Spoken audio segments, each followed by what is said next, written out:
It's not Tom Cruise hanging off an airplane, but I'll hang out of his baby steps. Steps. We're working our way up there. You run away from what you're afraid of, then it owns you. What should Darren Aronofsky be known for as a director and how he works with his actors? Directness. He will tell you. Yeah. He'll stop you midway through a take and tell you he doesn't like it. It's not real. Do it again and make it real. Do it again. He'll also tell you when he likes it, but also in the middle of a take. Exactly. There are times we're doing a scene, he's like, oh yeah, he'd go. You're in the middle of talking. We're doing a scene, he's looking at the monitor, he's right next to you. Nice. I'm like, dude, I can't. I mean, you kind of get used to it, but it is a funny. I was like, did he just does this thing where he talks to you during the scene about what he thinks about what you're doing? It reminds me of when you do a play and the audience will heckle you. Sometimes they'll heckle you. But they'll be like, no. Like that. Yeah. But you have to just kind of go through it. Yeah. Detail. Yeah, definitely detail. Like forensic detail. Yeah, seriously, like that guy may have been a script supervisor in his past life because he literally sees things and he's paying attention to the performance as well, but he sees the smallest things, and just that little shift actually does make a difference in the frame or does make a difference in 5 scenes time. Yeah. It's like you're in a Petri dish. And he's looking through the thing and he's like, you're all lemmings, and he's like, it's he's just got a sort of... Yeah, he's brilliant. Yeah, he knows his man. Either we go deeper or make it out. I don't know. What do you miss about New York in the 90s that you wanted to recapture in Caught Stealing? We noticed the sign to Kim's Video that you recreated. Yeah, no, Kim's Video, such an iconic thing. As a young, struggling filmmaker, probably around that time, all I wanted was one of those categories. They used to have categories for the different film directors. And I remember when someone sent me a photo of that for the first time, I was blown away. But yeah, I mean, New York was such a special place in the 90s. And I felt like the FOMO that the entire world would have for missing that decade in the city might actually bring people in. You could tell that there were some things that were really specific for him, like living in New York in that time and places that he really wanted to recreate. And you could tell, these were places that meant something to him. And there was so much authenticity in everything, and the music references and, the black and white cookie, like these details of New York, for him, make the movie really feel alive. He did provide us with like I guess I'll call it a Bible.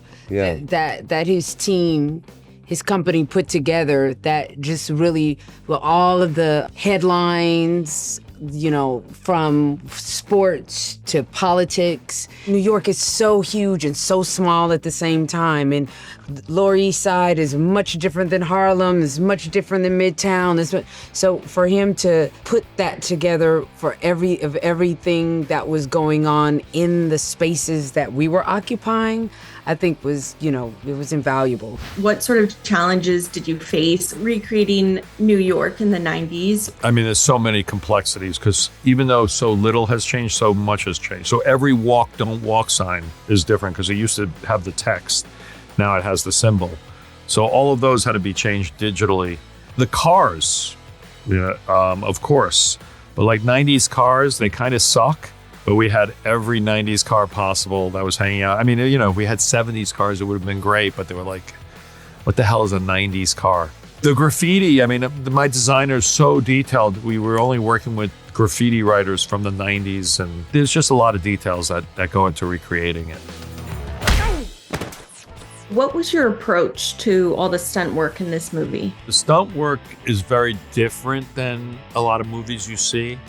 I decided to reverse course and make the action sequences really based on real physics in real world settings, because I feel like I don't think there's anything wrong with Tom Cruise hanging off of a plane. I think it's remarkable and exceptional, but that's the style of the Mission Impossible movies, is to take the action to the most incredible level, which they do.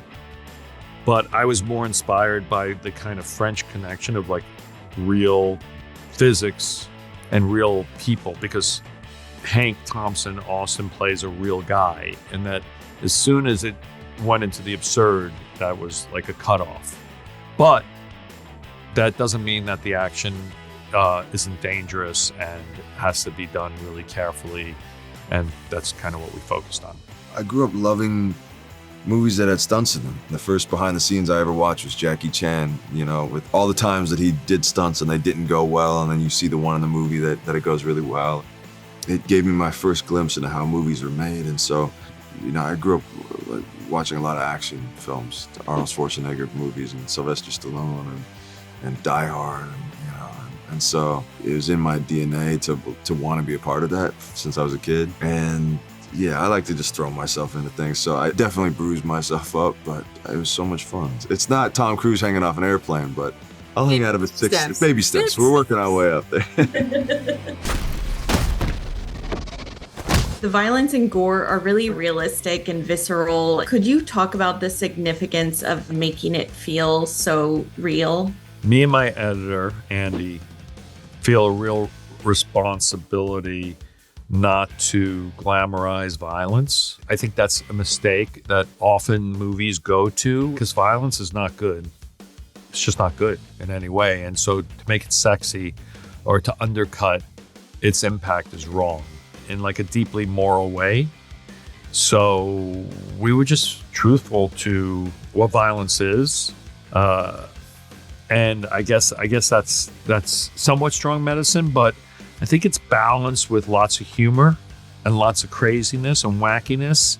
And Austin's character, as far as taking violence, is a good sport. He's always getting back up and fighting back.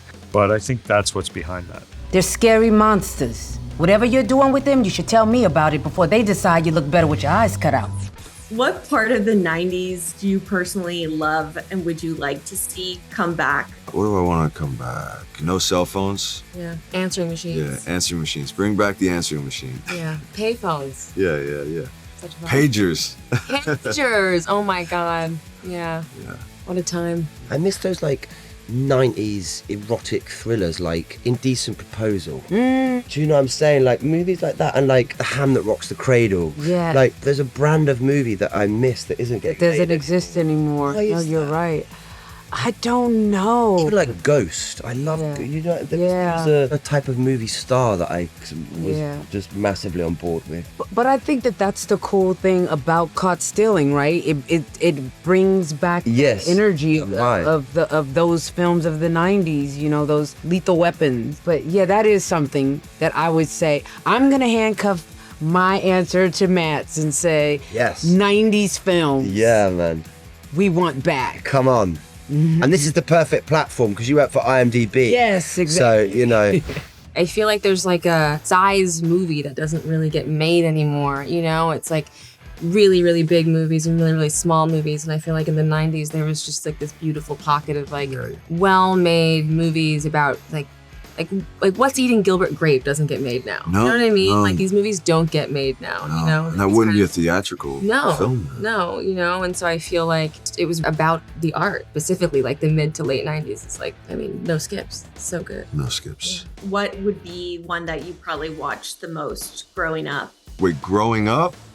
Yeah, growing up, like, was it for like me? I watched Home Alone. I was gonna Oh my God, he loves Home Alone. That's Love your Home favorite- Alone. that's his favorite 90s movie. I love Home Alone.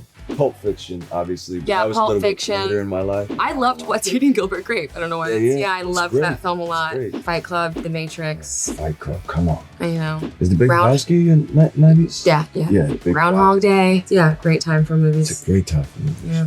See, I knew you were going to say that. Where did you look for inspiration for each of your characters? For me, it was very helpful having the book because there was a lot of internal dialogue of Hank that we never see in the movie. So it gave me ideas. And then Charlie was on set as well. So, you know, we were able to have a lot of conversations and there were very personal things for him. For me, it was about, you know, doing a lot of rehearsal and getting really clear on Hank and Yvonne's dynamic and where they are in their relationship. And then also talking to female EMTs that worked in New York City at that time, which is a very specific time. And it was surprising how much that kind of affected my understanding of Yvonne and who she is and how she loves, you know, and it's such an empathetic job. So that was a big way in for me. I made a save tonight.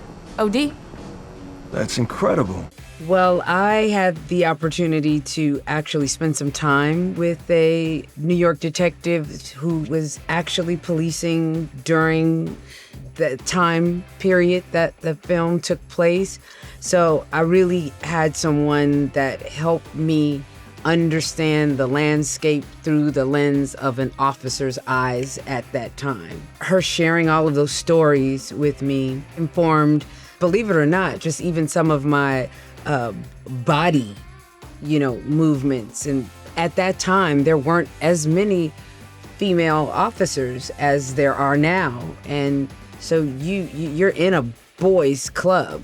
And so how do you have that command presence when everyone around you thinks they're stronger and smarter? I just sort of really tried to delve into the sort of culture of the time, of the 90s, of the spirit of punk. For me, it was about trying to sort of get hold of an attitude, really. I thought, what is the, you know, there's one thing going on, this guy's a punk, okay, we know that, but what's the attitude? Why is he a punk? Where does that, and so I really tried to explore that idea, and it led me towards this sort of punk poet called John Cooper Clarke. And I sent a lot of sort of his poems and then different images to Darren, and we just started to create this dude from the ground up, really. And then they were like, can you dye your hair green and yellow? And I was like, green? You want me to dye my hair green? I've got to walk around with, and Yeah, green. Yeah, green, do you know what I mean? I'm like, can't it be like blue or pink or something, you know?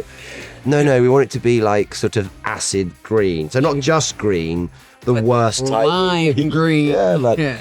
And then I ended up, you know, it was liberating in the end because it was punk and you got to commit to it. So I did. It turns out I quite liked it in the end. Who knew, man? And I was like rocking it. And it was only a few months later. My mates were like, dude, you got to lose the hair, man. It looks. Oi, what are you doing, geezer? Is that the best you can do? What were some of your influences on Caught Stealing? I really was trying to make a great New York City film. I felt like as a New York filmmaker, I've shot in New York. I guess Pi was a New York City film and Black Swan, but I really wanted to kind of make a love letter to New York. I was inspired. I mean, Sidney Lumet, a great New York filmmaker, was definitely the patron saint of the movie. Martin Scorsese's After Hours is a huge influence. Besides the fact that Griffin Dunne appears in both films, French Connection, still probably the greatest action sequences in the streets of New York, plus has a great sort of level of comedy going on like we do. So those, you know, Friedkin, Lumet, Scorsese, there's definitely a spirit of Hitchcock in the sense of like an innocent man or a normal man suddenly being thrust in the middle of forces that he can't control. What did you get me into? We noticed a lot of great similarities between Caught Stealing and Pi, your first movie. Was that intentional or just an amazing coincidence? There's actually a whole Easter egg competition I've just announced, which is my production designer, Mark Freeberg, stuck a bunch of pies into the landscape because it takes place in September of 98. In real life, Pi the movie came out in June of 98, and all me and my friends did, and every extended person I might have known is put up stickers of pies and stencil pies everywhere. So whoever gets the right amount of pies in the movie and DMs it to me gets a signed autograph script with every actor in it. So the competition is on.